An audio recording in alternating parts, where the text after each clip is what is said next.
Twitter is implementing a new set of policies to tackle misleading information about the upcoming election. Twitter will now label and demote misinformation such as false claims, ballot casting, and other voting processes. Labeled tweets associated with the false or misleading claim may not be liked or shared to prevent the spread of misleading information. Do we like this, Dominique? It's a tough one. I think that we do like it in the sense that there are some things that we can objectively say are lies, such as the fact that the election was stolen. Those kinds of misinformation campaigns that have been, tarnishing our recent elections and undermining our democracy do need to be stopped.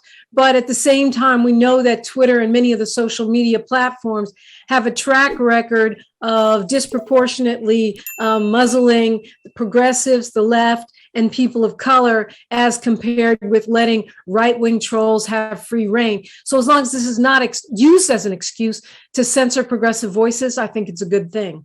Well, that's interesting because right-wingers say that it does the same for them. So Jeff, let's talk about it. Yeah, that's hilarious. Twitter has a very clear bias against conservatives. This is just them trying to repeat what they did in 2020 when they suppressed that Hunter Biden story that now even the media admits is true. So, yeah, I do think they're going to suppress information, but it is going to be one-sided and it's going to be against conservatives. Ed?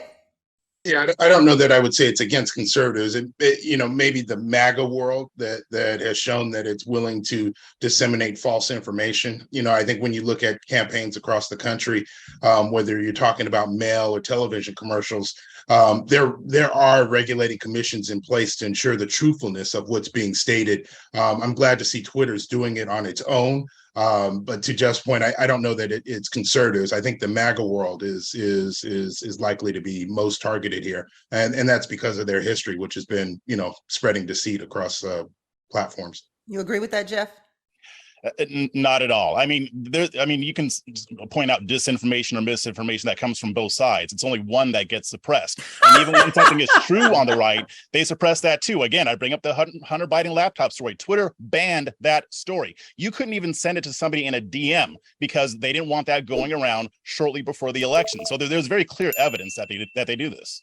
Dominique, you laugh. I laugh because, the right has become expert in whining, crying, and becoming victims. And to me, it's hilarious because they're the ones that came up with the snowflake concept that left-wing people are supposed to be so fragile.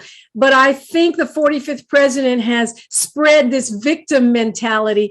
There are some things that are objectively not true. Alternative facts are not a thing. The election was not stolen. So if Twitter specifically says, okay, so you got one little story, that was suppressed, Hunter Biden, which, okay, whatever. But if you look at the vast majority of misinformation, it is coming from the right. And both sides in here is just disingenuous.